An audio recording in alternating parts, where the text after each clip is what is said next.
Alright, so why should you learn about finances, credit, how to control what you spend, and a whole lot more? What's going on, everybody? Your boy Juan Valdez back with another video, and today we're going to be talking about the importance of finance. Now, of course, I'm no accounting, but I do know a thing or two about controlling how much you spend compared to how much you're actually making. Okay, boy. Good up.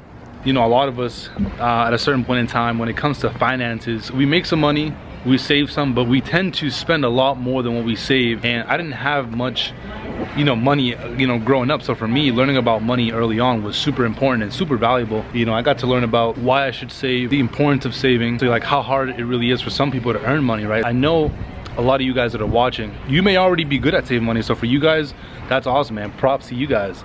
But for those of you guys that aren't good at saving money, it is something that you guys are going to want to work on, right? It is super important to know about finances. You guys may have heard about my story. One of my biggest motivating factors was to get money so I can get a car, so I finally wouldn't have to walk as much as I used to. How I was able to do that is by obviously saving money, right? I wasn't able to just buy a car right off the gate. Let me tell you guys, as a teenager, it is very hard to actually save up when you see your friends buying sneakers, going out all the time, movies, partying, doing a whole lot more, right? Just pretty much blowing all the money. I know how that goes. So I know I have a lot of you guys watching, maybe teenagers, but some of you guys may be a little older.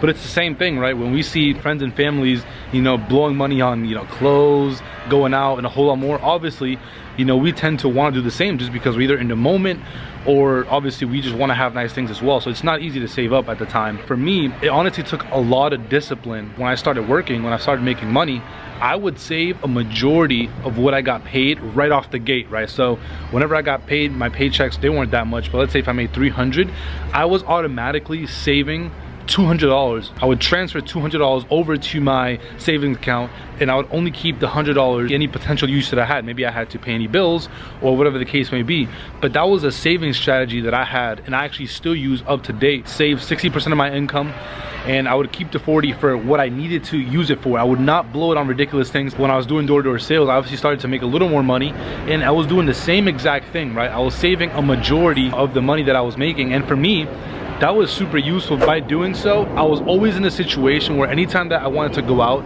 or do things with friends, I never had to worry about thinking if I had money to do it. I knew I was able to do it and wouldn't have to think about it because I had money saved up. If you take advantage and you just take instant gratification and you just don't sacrifice any moments, of going out, partying, all these different things, and you just spend all your money, you're never gonna be able to do things that you actually want to do when the opportunity arises, right? You're going to be in a situation where you don't have the money available, so you can't do it, right? And you never want to be in that situation. So for me, I was always in a situation where I was able to do pretty much anything that I wanted. Nothing crazy, of course, because again, we're not talking about a lot of money. Because when I first got started with e-commerce, you guys know that, some of you guys that have heard about my story know that I had $2,000 that I had saved up, apart from other expense money that I had obviously saved as well, because usually I save enough to cover all my expenses, but I also obviously had money left over. I had $2,000 that I had saved up, that I had set aside specifically for any experiment, right? And this was specifically for a business experiment. Because I had those $2,000 available, that's why me and my business partner were able to actually test out e-commerce and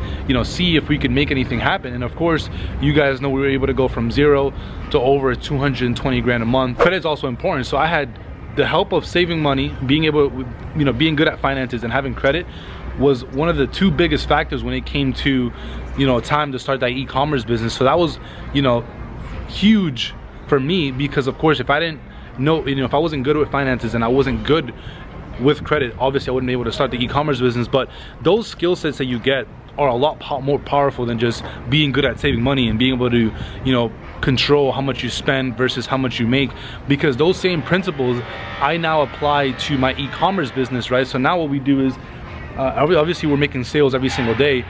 Every single time that we go through our finances, whether it be weekly or at the end of the day, whatever the case may be, as soon as we get a deposit from when the payments clear, I automatically still move 60% of the total profits that I get into the savings account, obviously I have a business account now, so I move it right into the business account, and I only keep 40% or less in the actual checkings account in case you know, I need something, we need something for the business, or a whole lot more.